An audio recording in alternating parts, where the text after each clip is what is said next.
오늘은 레위기 5장 말씀을 통해서 은혜를 받으시겠습니다. 지금 이 레위기 1장부터 5장까지 6장까지 보면 유대인의 5대 제사에 대한 말씀이 나오고 있습니다. 1장에서 번제, 온전히 태워드리는 것, 전부를 태워드리는 번제, 이것은 온전한 희생과 온전한 헌신을 의미한다 그랬습니다. 2절에는 2장에는 소제, 고운 가루로 드리는 소제였는데 온전한 순종을 의미한다 그랬습니다. 3장에서 화목제가 나왔습니다. 화목제는 감사의 제사인데 나눔과 섬김을 의미해서 화목하게 하는 제사였다 그랬습니다. 그래 어제 이제 4장에 속죄제가 나왔는데 자신의 허물과 죄가 있을 때에 속죄제를 드리는데 누가 죄를 지었느냐에 따라 제물이 달라진다 그랬습니다. 오늘 5장 1절에서부터 13절까지는 속죄제에 대해서 계속 말씀하고 14절부터 19절까지는 속건제라고 하는 제사가 있습니다. 배상의 의미를 주는 속건제란 제사에 대해서 나오고 있습니다. 계속 속죄제에 대한 말씀이 나옵니다. 1절에 보면 만일 누구든지 저주하는 소리를 듣고서도 증인이 되어 그가 본 것이나 알고 있는 것을 알리지 아니하면 그는 자기의 죄를 져야 할 것이요 그 허물이 그에게로 돌아갈 것이며. 자, 지금은 뭐 이렇게 CCTV도 촬영되고 뭐 그래가지고 그것이 증거물로 많이 제출되고 하지만은 옛날 이 시대에는 법정에 섰을 때 누가 제일 중요하느냐? 증인의 증언이 아주 중요하던 시대입니다. 그런데 증인이 똑바로 증언을 안 해주면 온전한 재판이 될 수가 없었다라고 하는 것입니다. 증인이 아주 중요하던 시대입니다. 그래서 증인은 선서를 하고 사실대로 증거할 책임이 있었다라고 하는 것입니다. 그런데 그런 증인의 사명을 감당하지 아니하면 그것도 죄다라고 하는 것입니다. 본 것을 사실대로 그대로 말할 그런 증인의 책임이 있는데 그것을 거부하고 위증하거나 거부할 때는 하나님 앞에 속죄의 제물을 드려야 된다라고 하는 것입니다. 그래서 누구든지 저주하는 소리를 듣고도 증인이 되어서 본 것이나 알고 있는 것을 사실대로 알리지 아니하면 그 죄값을 그 허물을 자기가 져야 된다라고 하는 것입니다. 2절에요. 만일 누구든지 부정한 것들 곧 부정한 들짐승의 사체나 부정한 가축의 사체나 부정한 곤충의 사체를 만졌으면 부지중이라고 할지라도 그 몸이 더러워져서 허물이 있을 것이요. 또 속죄제를 드려야 될 것이 부정한 사체를 만졌을 때 죽은 짐승을 만지거나 곤충을 만지거나 자기도 모르게 만질 수가 있습니까? 없습니까? 네, 있습니다. 그럴 때에도 속죄제를 드려야 됩니다.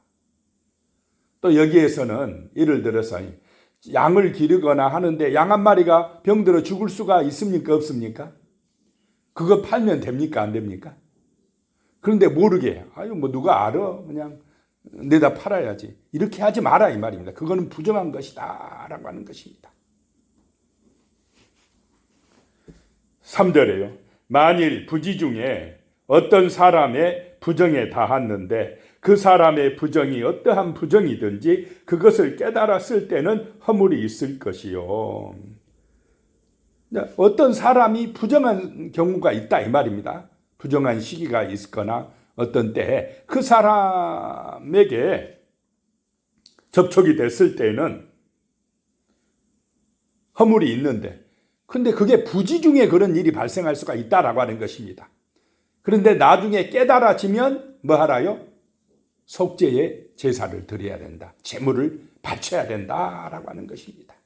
고의적으로 하면 그거는 처벌받아야 됩니다. 그런데 부지 중에 그런 접촉을 했거나 일을 저질러서 몰랐다가 나중에 깨달아지면 반드시 하나님 앞에 가서 뭐 하라요? 속죄의 제사를 드려야 된다라고 하는 것입니다. 그냥 넘어가면 안 된다는 것입니다. 4절에는 만일 누구든지 입술로 맹세하여 악한 일이든지 선한 일이든지 하리라고 함부로 말하면 그 사람이 함부로 말하여 맹세한 것이 무엇이든지 그가 깨닫지 못하다가 그것을 깨닫게 되었을 때에는 그 중 하나에 그에게 허물이 있을 것이니, 말도 조심해야 된다. 고의적이 아니고 무심결에 말을 했는데 그게 함부로 말한 것이 돼가지고 허물이 되었을 때, 그때는 몰랐는데 나중에서 내가 말 잘못했구나 깨달아질 때가 있습니까? 없습니까? 그럴 때는 하나님 앞에 속죄의 제사를 드려야 된다 라고 하는 것입니다. 5절 말씀에 보면 이 중 하나의 허물이 있을 때에는 아무 일에 잘못하였노라고 자복하고 그랬습니다. 자, 증인이 똑바로 안 됐을 때 그것이나 또 부정한 것을 짐승이든지 곤충이든지 사람이든지 만졌을 때, 그 다음에 함부로 맹세하고 함부로 말했어 그것이 허물이라는 것이 깨달아졌을 때, 이 중 하나의 허물이 있을 때는 아무 일에 내가 잘못하였노라 하고 뭐 하라고요? 자복하라 이 말입니다. 인정하라는 것입니다. 반드시 사과하고 넘어가라라고 하는 것입니다. 사고도 안 하고 잘못해놓고는 그럴 수도 있지 하고 넘어가 버리면 이 인간관계가 온전하게 됩니까? 안 됩니까? 안 된다는 것이. 반드시 그 사람 앞에 가서 자복하고 사과하라 이 말입니다. 그리고 나서 뭐 하라요? 하나님 앞에 가서 속죄의 제사를 드리라는 것입니다. 이거 안 하면 안 된다라고 하는 것입니다. 죄의 문제를 반드시 해결하고 넘어가야, 자복하고 넘어가야 평강이 오고 용서가 임한다라고 하는 것입니다. 6절에 그 잘못으로 말미암아 여호와께 속죄제를 드리되 양떼의 암컷 어린 양이나 염소를 끌어다가 속죄제를 드릴 것이요 제사장은 그의 허물을 위하여 속죄할지니라. 그 속죄제를 제물로 드리는데 어린 양이나 염소, 암컷으로 속죄제를 드리고 반드시 제사장이 뭐 해야 된다 이 말입니까? 그의 허물을 속죄해야 사함받는다라고 하는 것입니다. 먼저 그 사람한테 자백하고 그 다음에 하나님 앞에 나가서 제사장으로부터 속죄함을 받아야 된다라고 하는 것입니다. 자, 작은 죄 하나라도 적당히 넘어갑니까? 안 넘어갑니까? 안 넘어갑니다. 반드시 자백하고 넘어가야 됩니다. 그리고 하나님 앞에 속죄 받으라는 것입니다. 해결하고 넘어가라는 것입니다. 7절입니다. 만일 그의 힘이 어린 양을 바치는 데에 미치지 못하면 그가 지은 죄를 속죄하기 위하여 산비둘기 2마리나 집비둘기 새끼 2마리를 여호와께로 가져가되 하나는 속죄 제물을 삼고 하나는 번제물을 삼아 그랬습니다. 가난한 사람들이라 할지라도 속죄의 제물은 반드시 드려야 됩니다. 돈이 없어서 양을 바칠 수 없으면 뭘 바치라고요? 비둘기라도 바쳐야 된다. 반드시 제물이 필요하다. 자백이 필요하고 제물이 필요하다라고 하는 것입니다. 돈 없는데요. 봐주세요. 안 된다 이 말입니다. 피를 흘려야 된다는 것입니다.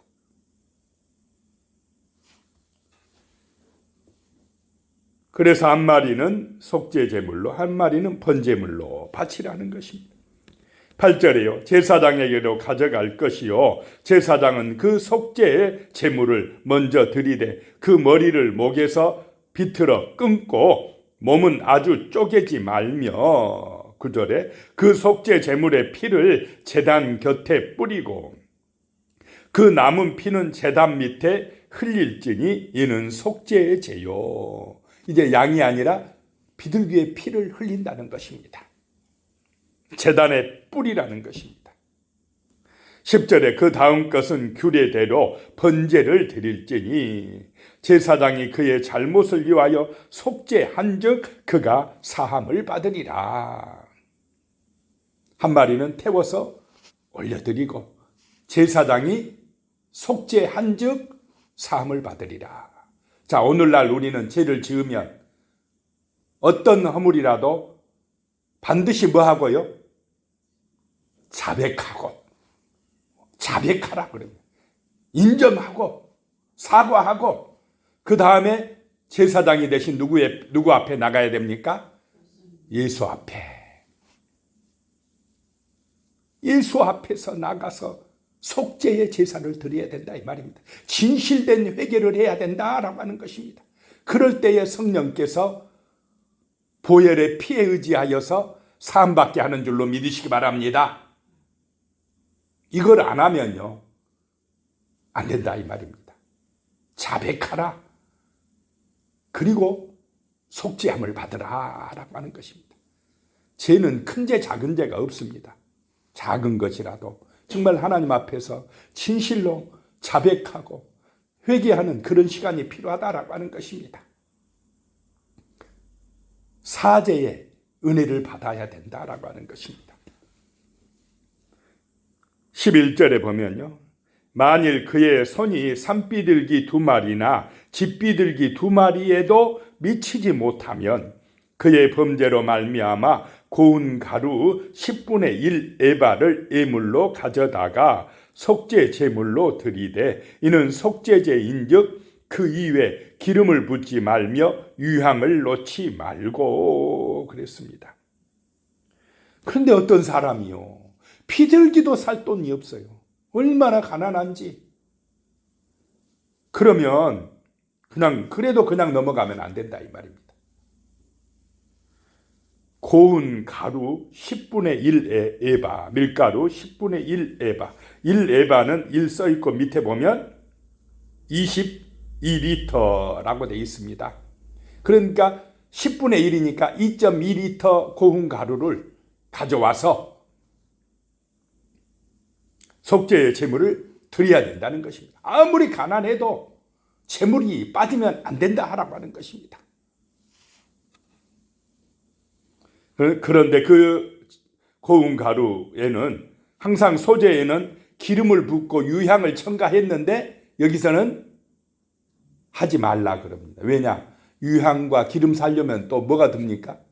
돈이 드니까. 너무 가난하니까 그냥 가루만 드려. 가루만. 이런 뜻입니다. 12절에 그것을 제사장에게로 가져갈 것이요 제사장은 그것을 기념물로 한 웅큼 가져다가 제단 위의 여호와의 화제물 위에 불사를 찌니 이는 속죄제니라. 너무 가난한 그 사람은 그냥 고운 가루 피가 없어도 된다 이 말입니다. 고운 가루로만 번제로 태워드리라 라고 하는 것입니다. 너무 가난해서 감당이 안 되니까 이제는 누가 감당하셨습니까? 예수님이 십자가에서 그 가난한 자의 죄까지 사하기 위해 피 흘려 죽으셨다라고 하는 것입니다. 13절에요. 제사장이 그가 이 중에서 하나를 범하여 얻은 허물을 위하여 속죄한즉 그가 사함을 받으리라. 그 나머지는 소제물과 같이 제사장에게 돌릴지니라. 한 움큼만 태워드리고 나머지 그 작은 것이라도 가난한 사람이 가져온 것이라도 뭐 하라고요? 제사장에게 돌리라라고 하는 것입니다. 자, 그 다음에 이제 14절부터 나오는 제사가 5번째 제사인데 속건제라고 하는 제사입니다. 히브리어로 아샴인데 재책, 과실, 보상, 배상 이런 의미가 있습니다. 배상해 줘야 된다는 것입니다. 그 어떤 물건에 대한 피해를 끼쳤으면 배상해 줘야 된다라고 하는 의미에서 속건제다라고 하는 것입니다. 14절에요. 여호와께서 모세에게 말씀하여 이르시되 15절입니다. 누구든지 여호와의 성물에 대하여 부지 중에 범죄하였으면 여호와께 속건제를 드리되 내가 지정한 가치를 따라 성소에 세겔로 몇 세겔 은혜에 상당한 흠없는 순양을 양떼 중에서 끌어다가 속건제를 드려서 그랬습니다. 하나님의 성물에 대해서 부지 중에 범죄했을 때 그랬습니다. 부지 중에 하나님의 성물에 대해서 잘못했을 때 부지 중에 어길 수가 있다 이것입니다. 그럴 때에 성소의 세겔대로 상당한 가치가 있는 순양을 끌어다가 제물로 바치라라고 하는 것입니다. 당시 순양 한 마리는 2세겔이었다고 합니다. 노예의 몸값은 30세겔이었습니다. 그러니까 그 순양을 갖다 바치라라고 하는 것입니다.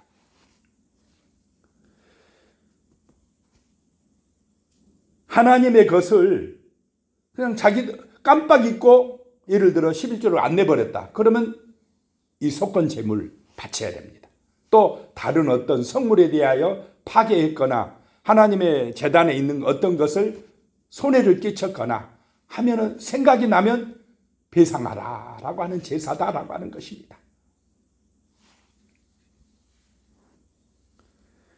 16절에 성물에 대한 잘못을 보상하되 그것의 5분의 1을 더하여 제사장에게 줄 것이요 제사장은 그 속건제의 순양으로 그를 위하여 속죄한 즉 그가 사함을 받으리라 라고 말씀합니다. 자, 나중에 생각났어요. 그런데 그냥 바치라는 것입니까? 이자 더해서 바치라는 것입니까? 5분의 1, 20% 이자를 더해서 바치라라고 하는 것입니다. 배상하라는 것입니다.